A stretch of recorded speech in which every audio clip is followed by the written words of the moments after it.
going to rant a wee bit here. Now, the topic for this one, as you see in the title, is all about parts. Now, I am lucky in that I know where to get decent parts. And I'm not saying the best parts or anything like that, we're not being that, which is me a I'm better than you thing or anything like that at all. But I'm going to just look at something very simple. I was given a set of carburetor rebuild kits by the previous owner of the CBR. Okay, now I was going through and I'll film a bit of the carb work and stuff there as well.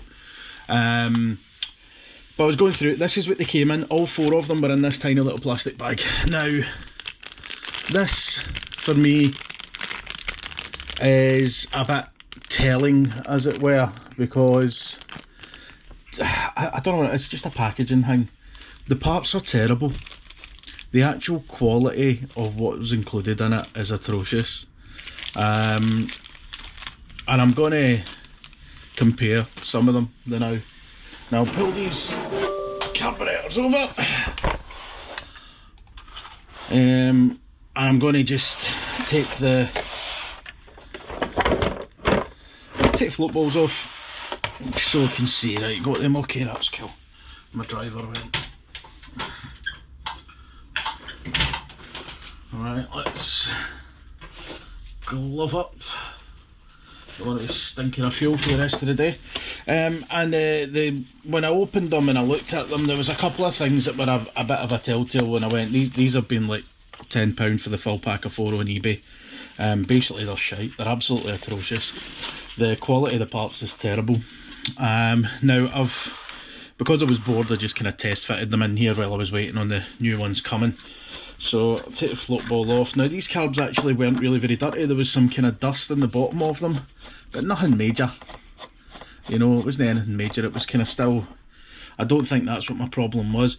I think judging by the kind of feedback and stuff online about the kind of stuttering and mid-range kind of hesitation issue that I've got on this, most people, most places were saying that it's probably the needle tubes that are ovaled or something along those lines. So I'm going to just take these out. Now this is the original jet, right?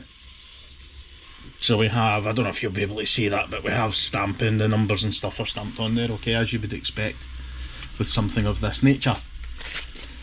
The replacement carb kit came with 3 different jets, which is good. They tell you what any of them are. There's no numbers in any of them, no markings at all, so can't actually tell what size jet to put in. So this is, some of it's missing obviously. I've put the tubes and stuff in. I'm going to take them out to show you them anyway.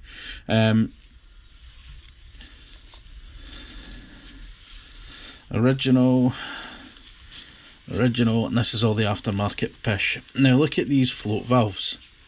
They don't even have, I mean, it's made of metal, there's no rubber, there's no neoprene, there's no nothing on it. The O-rings are the wrong size, the springs are the wrong size. These jets have got no markings on them at all, so you can't identify what jet's what. It's just crap. Just absolutely atrocious quality product. But it's cheap. People buy it because it's cheap and they go, oh, I got 4 rebuild kits for £15 or whatever. Now compare that to this. This is one of the ones that I just had delivered. These just came through Remoto, they're not for anywhere particularly special. And I'm going to compare some of the parts off it. I can tell you straight away, the float ball gasket's much better than the one that came with that other kit, because it was a fight to get it to stay even remotely in position while that was happening. Let me just get a little socket and get this jet out here, and I'll show you some of the differences here as well. I think if memory serves, this was a 7, yep. Trusty little backhoe set. People, if you're ever stuck for a wee stocking stuffer or a wee present to get somebody who's into this kind of stuff in your life, it's like 20 quid for a wee quite brilliant, sits under the seat of your bike and everything. Right, This is the aftermarket part.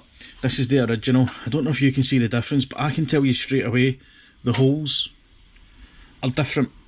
They're in different positions for a start, and the original ones are much bigger, and there are more of them. So we have 3 in one, 2 in one, none. See what I mean? There's just no right. Pure, utter pish,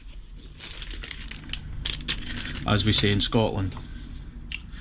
Now, if we compare the original,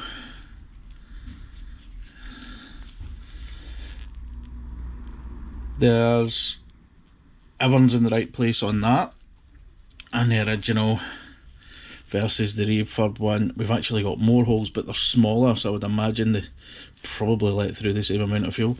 In total, there's the same amount though. Much better bit of kit. If you look at the aftermarket crap as well, I mean, this is an old adage of, you know, buy cheap, buy twice. Little things.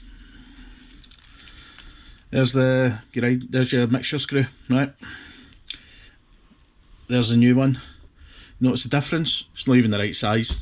Doesn't even fit in the threads in the carburetor. This is the correct one with the O-ring on it already. Notice missing O-ring as well. And there's no O-ring in the kit to replace that. So you'll see what I mean in a minute. If I take this out, this is the original one, and these were set to 2.5 turns out when I got it, so I just set them all back to that as standard.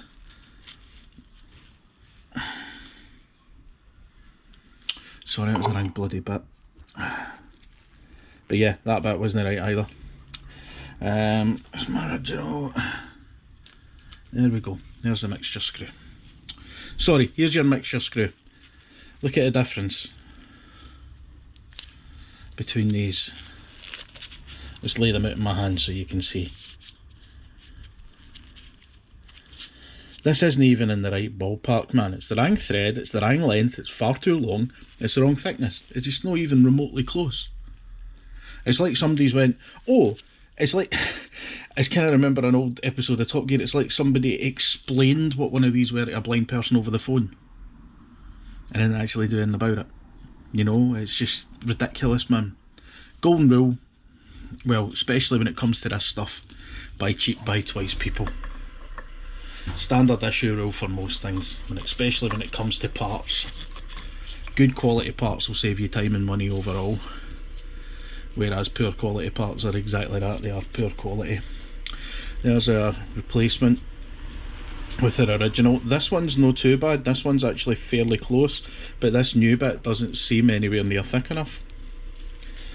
Push, and again, there's the new one, which is absolutely bob on for size, right number of holes, threads the same, all sorts. I mean, it's no contest, honestly. It just isn't any contest at all. And these new jets have the numbers very clearly stamped on them, 135. I think this one that I took out is a 138. So I'll just get the 138 out of this kit. I'm sure it comes with 135, 13. There we go, 138. So that's my new one that I'm putting in. Yeah, so hi ho. So I'm going to just shut up and just get on with this. And yes, I have noticed all the coolant crap in these. These are the carb heater pipes off the bike, and they're all clogged up to hell, so I've got wee bristle brushes I'm cleaning them out with later on. Let's just actually compare the needles and the replacement kits. Look at that as well. I mean, the needle's like a good, what, 15mm short. I mean, it's just absolute shite. Don't buy cheap parts, people. It's really not worth it. It's really not worth it. And that's not to say don't pay over the odds for stuff. I'm not saying don't always buy the very most expensive, most luxurious kit that you see. Just buy a decent kit for a decent place. The reason a lot of stuff like this is on eBay is because it can't get sold anywhere else. Amazon's customer service is too good. If you bought this on Amazon, you'd send it back, you get your money back like 6 months later. eBay, you've no chance. So hi ho.